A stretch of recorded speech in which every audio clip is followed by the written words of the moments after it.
Good morning, it's Bob Massey, Facebook Live from Massey Law Firm.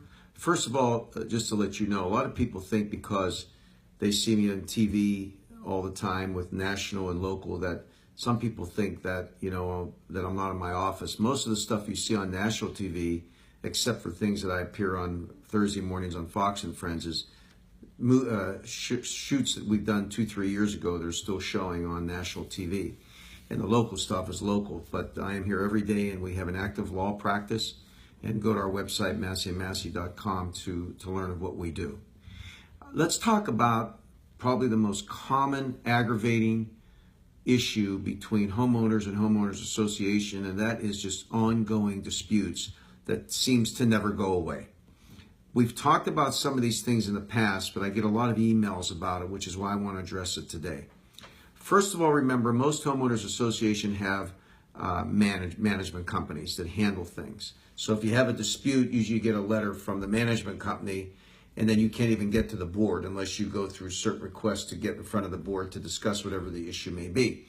And there's common issues where some homeowners feel that they're being discriminated against, that they're being treated differently than other homeowners, or in fact, there's a dispute as to the amount of the assessments that are being imposed, or there's an issue as to an accounting. Let me tell you this from experience on this side of the desk with 99% of the people that come to me with HOA issues.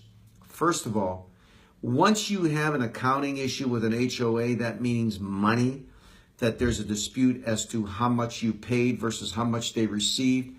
Trust me, 9 times out of 10, you end up getting letters from the association saying, you have missed this, you owe this, you owe that, you owe this, and you as the homeowner scratch your head and say, well, how the hell did that happen? Because I have my receipts. I'm just telling you that most of the time, that ends up in liens being put on your home, or in the alternative, after the lien, you end up getting your house foreclosed on because of something that was not worked out immediately.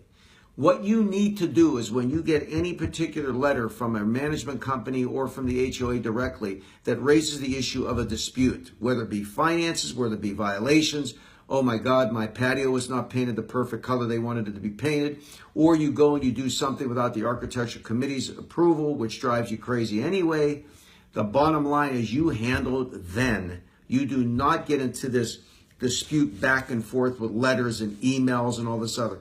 You go to the management company, you talk to the management company, and you say, look, I want to sit down with you and work this out. I see these just unbelievable amount of emails between the homeowner and the management company and the homeowners association that basically becomes this wrestling match amongst everybody, and nothing is gained except that the HOA takes control of your life and starts imposing fines and levies against your home.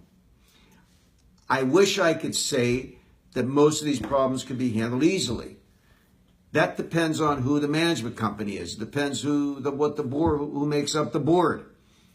You and I know that what happens is there is always 1 or 2 board members, and I say this respectfully for those out there who are board members because it's a thankless job for sure.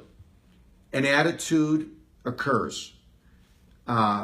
Acrimony begins, and all of a sudden, this whole thing blows up, and there's hate and resentment amongst the board, the management company, and the homeowner. Doesn't get it solved.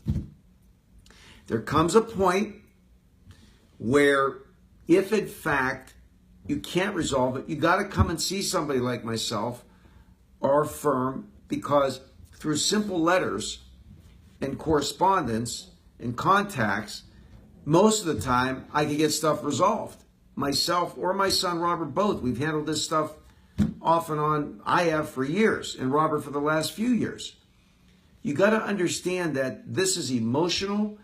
You as the homeowner are just so over the top on what they're complaining about when the guy down the street has the same thing and nobody complained to him or her, that the emotion runs with you. Couple things. Homeowners have powers under NRS 116. That is a statutory scheme that basically says we're the boss.